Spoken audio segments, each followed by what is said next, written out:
All right, you're done. Let's take a look at the solution. Delete is actually pretty straightforward. Note that once again we have almost useless parameters. S actually refers to our selection, while our strings here are actually our selection args. One little trickiness in delete is that if you actually put a null selection in, it'll delete all the rows. I still want to make sure we notify the change. I've done a slight optimization here. It would be fine to just notify the change always, but I've decided if no rows have been deleted, then we should bother not notifying, unless the selection is null, in which case we've deleted all the rows. But again, it would be fine just to use notify change here, even if no rows are actually deleted.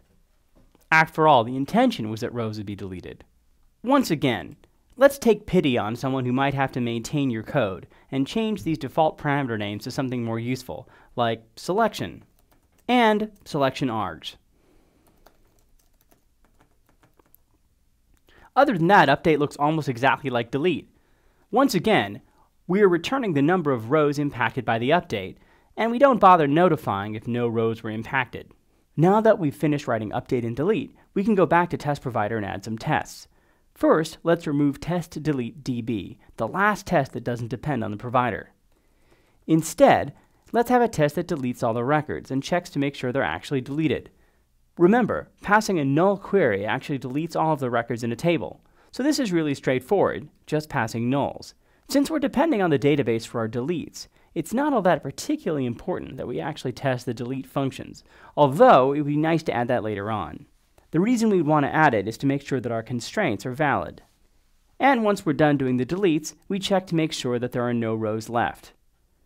Note that we have to delete weather entry before we delete location entry because we've got constraints in the database that prevent weather entry from existing if location entries do not also exist and would also prevent the deletion of those entries. So let's check to see whether that actually works. All right, that passes. Good news. Now we can add the same test to the end to make sure we can delete all of the rows at the end and it still works. And as you can see, they still pass. So now we know we've deleted records before and after running tests. Now let's try that update. We'll do just an update of the location. Again, let's start by deleting all records and inserting a record that we want to update. One of the nice things about content values is you can actually copy them using a copy constructor.